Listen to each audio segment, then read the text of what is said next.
There are so many different microphones out there, and most beginners don't just struggle with which specific microphone they should buy, but they're even confused about what type of microphone they actually need for the types of videos they want to make. So today I'm going to explain the 5 types of microphone categories that beginners should know about so you can choose the right microphone for your setup. Now, the first kind of microphone we'll talk about are on-camera microphones. These are really directional microphones that mount on top of whatever camera you have, or even can mount to smartphone cages or smartphone holders or adapters if you want to use them with smartphones.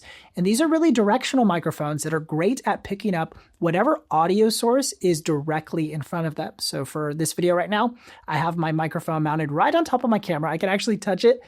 It's just out of frame right there, and it's pointed right at me, and it's actually picking up some pretty solid audio. Usually these microphones have a 3.5 millimeter output that can plug directly into cameras or even computers or audio recording devices, or sometimes they also have USB-C variants. If you don't want to convert the signal to USB, you can plug these directly into smartphones or tablets or computers with no hassle. The main thing to remember about on-camera microphones are that they're really only designed to be used at about an arm's length distance away. Otherwise, the audio is going to really fall off and not sound as good. But if you're able to be about an arm's length distance, the audio is such a massive improvement over the built-in microphones of your camera or even your smartphone. It's also a pretty good option for vlogging. If you ever remember the old Casey Neistat vlogs, he always had an on-camera microphone for his vlogs. Because he was able to keep that camera at about an arm's distance, those on-camera microphones perform really well. But do not grab this kind of microphone if you're somebody who needs to be really mobile and moving around your scene, or put your camera further away from you for a wider shot,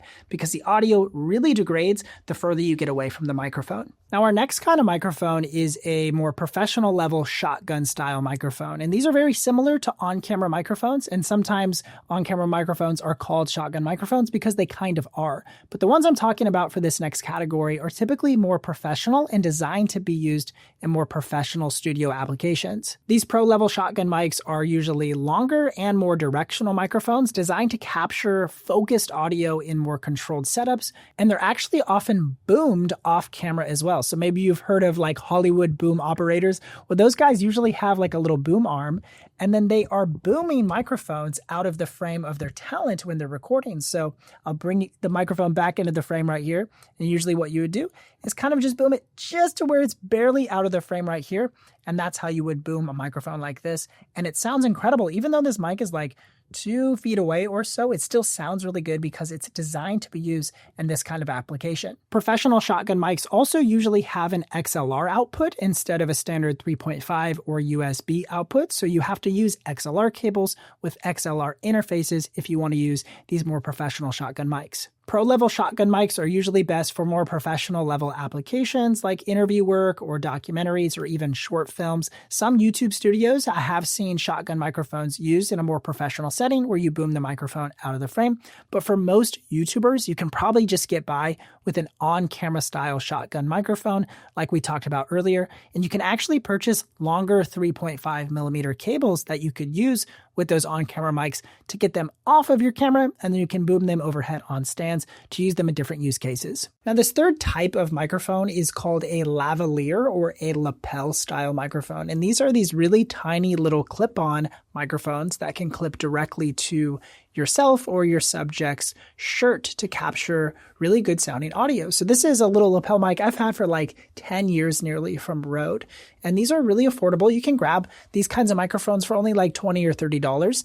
And you can plug these directly into your camera or your smartphone to start recording better audio. And sometimes can be even paired with wireless microphones, which we'll talk about in just a little bit. And obviously what's so nice about lapel microphones are they just allow you or your subject to just be free to move around your scene however you want to be. And they're very lightweight and portable. Most of the time you won't even realize that you're even wearing the microphone. But what's crucial about this microphone is getting correct placement. So you don't want to do, a lot of people I see them like clip it to their collar, like right here, and then you get some crazy kind of throat noise and it just doesn't sound very good. Ideally, you could clip this sits right above your chest bone, or if you're really creative, you can actually hide these microphones very easily underneath clothing by like taping it to your skin. And we'll do this sometimes in professional situations. So you'd reach for a lapel microphone if concealability and even mobility are your number one concerns. These microphones are great for that. Or if you want to start a vlog channel like Ryan Trahan and just like use this as your main kind of microphone, you can do that. I mean, he does it all the time. He's got millions of subs, hundreds of millions of views. It's working for him. Now, similar to lavalier style microphones are wireless microphone systems. And these are probably the most common creator kind of type of microphone that exist on the market today. These have got wildly popular in the last 5 years, and most content creators are familiar with wireless mics. Now, these mic systems typically have a built-in microphone that can record audio. So right now I'm using this Hollyland Lark Max 2 microphone. It's probably one of my favorite, if not my favorite wireless mic systems on the market currently. And what you're listening to is the built-in audio coming from the Lark Max 2. These provide a lot of the same benefits where I can just freely move around my scene and my audio is going to stay consistent, but they have the added benefit that they are wireless versus like a lapel microphone that you plug directly into your camera. That's a wired connection and you only have so far that you can move. A true wireless system gives you complete mobility and freedom to move around your scene. Now, interestingly enough, a lot of wireless mic systems actually accept a lapel microphone input. So you can plug a lapel style microphone into the wireless transmitter and then transmit the audio from that lapel microphone to the wireless receiver to capture that audio. Like even the system I'm using, the Lark Max 2, comes with a set of lapel microphones that you can use via like a USB-C adapter. So you kind of use these systems in tandem with each other at times, but also there are dedicated microphones on the units themselves if you would prefer to use them. Now, usually in terms of audio quality, lapel style microphones and wireless microphones are not going to have as much depth and richness and even just overall performance in terms of sound quality over like a really nice shotgun style microphone or even an on-camera microphone. Those kinds of mics tend to sound a little bit better technically, but it really depends on the situation that you're in, because if I really have to back up far from my camera, then that on-camera microphone is not going to sound as good as a lapel style or wireless microphone would. I really do think every YouTuber should have a wireless mic system in their kit to reach for because you can use it for so many different purposes. I typically like to use it for vlogging or even attaching it as a backup audio source if I'm recording to a different microphone source as my main source. These are great backup audio solutions as well. And they're also the ultimate sort of social media microphone if you produce TikToks, YouTube Shorts, or Instagram Reels. Now, the fifth kind of microphone you should be aware of are podcast style microphones. And I'm using a podcast mic right now. And any podcaster that you listen to probably uses some sort of microphone like this that they mount to their desk via a mic stand that sits on the table or a little boom arm. Like I have a boom arm right here from Newer. This is their low profile mic arm. And there's more affordable mic arms as well. But that's something you do need to know about podcast mics. They usually need to have a way to mount to your desk setup, which can increase the cost just a little bit. Now, there's two main kinds of podcast microphones out there. There are dynamic podcast microphones and condenser podcast microphones. If it sounds confusing, it kind of is. It just has to do with the technology that's inside of the microphone that captures sound. And really how it practically relates to creators are that most people will want to go for a dynamic microphone because these are going to be a lot less sensitive to ambient sounds. So they're really good at kind of canceling out kids that are going crazy downstairs or like traffic from a noisy road.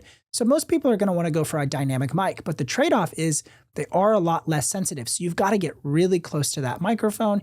You've got to bring it like directly into your frame, and that thing is going to be visible for sure. And sometimes, depending on what mic you choose, you might need to have a dedicated audio interface or some different tools like a cloud lifter or a FET head, which boosts the audio gain signal to make sure you're not introducing too much noise into your podcast recordings. Condenser microphones, on the other hand, are way more sensitive to sound and a lot of times sound a lot brighter, and you can actually have the microphone a little bit further away from you, and they don't need as much audio gain for recording. So these could be a good option, but typically you want to reserve condenser microphones if you have a better sound treated space because it can really let in a lot of those reverberations or external sounds that you don't want into your audio recordings. So this mic is a $500 podcast microphone and it sounds pretty solid, but something as affordable as This Fifine AM8 right here, we've talked about on the channel so many times.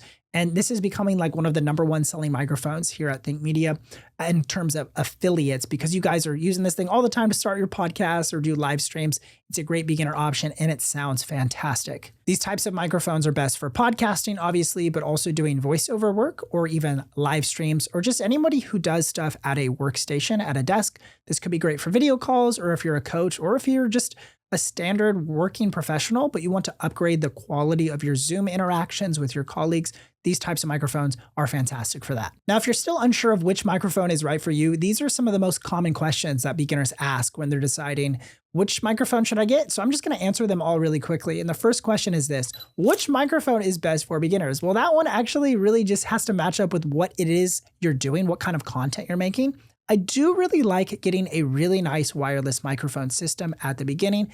I think that's a great way to have multiple use cases if you're vlogging, or you need to do some talking head style videos, or even want to mount it to like a little boom arm or something. You can do that with these wireless microphones. They're really flexible, so maybe going for a wireless mic, but it really depends on the kind of content you're making. The next question people often ask is, are wireless microphones better than a shotgun style microphone? And people see all these creators using these wireless mics, and even Craig, you just recommended like buy a wireless mic.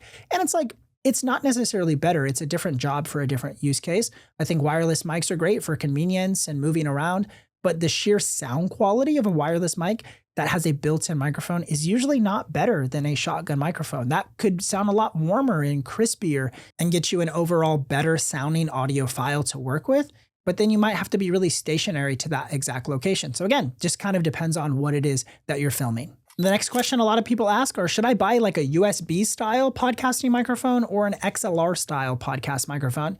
The easiest explanation is USB is really easy for beginners.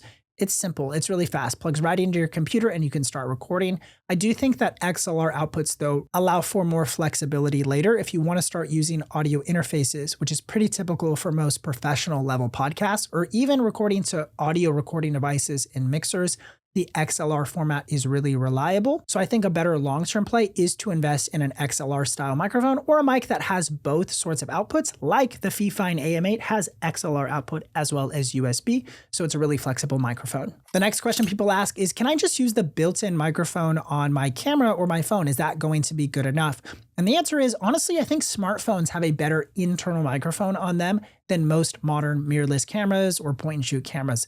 Typically, those internal mics on these cameras nowadays are not very good, so you do want to upgrade the audio quality if you're able to. A great starting point would be something like the Hollyland Lark M2 system, which works for both cameras and smartphones. You pay about $70 or $80, and that's a great mic system that will elevate your audio quality a ton. And then finally, people always ask, I just upgraded my microphone, but I feel like my audio still sounds really bad. Well, a few things you could try to diagnose are, first, try to get that microphone as close as you possibly can to your mouth. So a lot of people have the microphone too far away. Like you put it on top of your camera, you mount a little on-camera shotgun microphone to your camera, but you have the camera too far away. So the audio still sounds bad because you have to increase the audio gain of your camera. So get that thing as close as you possibly can. You could also be recording in a poorly treated room acoustically. So you have like really high ceilings that are lofted, that are creating a lot of reflections, or you have all hard surfaces like in a kitchen or a living room and sound is reflecting all over the place.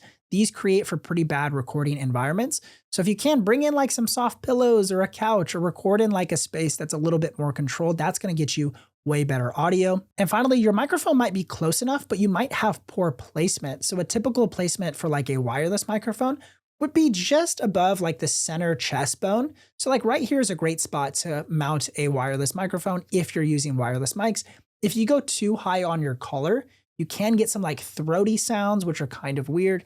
And then same with like a podcast mic. You don't want it too close to your mouth where it's like so much little like spitty sounds. It's kind of gross if you get too close to the microphone and you're like talking like this and you can hear all the, yeah, like just try not to do that. So experiment not only with the distance of your microphone, but also the placement and the orientation to see if you can find a better sound for whatever mic you're using. Now, I recently just tested 32 different wireless microphones and I made a comparison video at a bunch of different price points highlighting all of the best microphones for every budget level. You can click or tap the screen to check out that video to get yourself a great wireless microphone. I'll see you over there and I'll see you in the next video.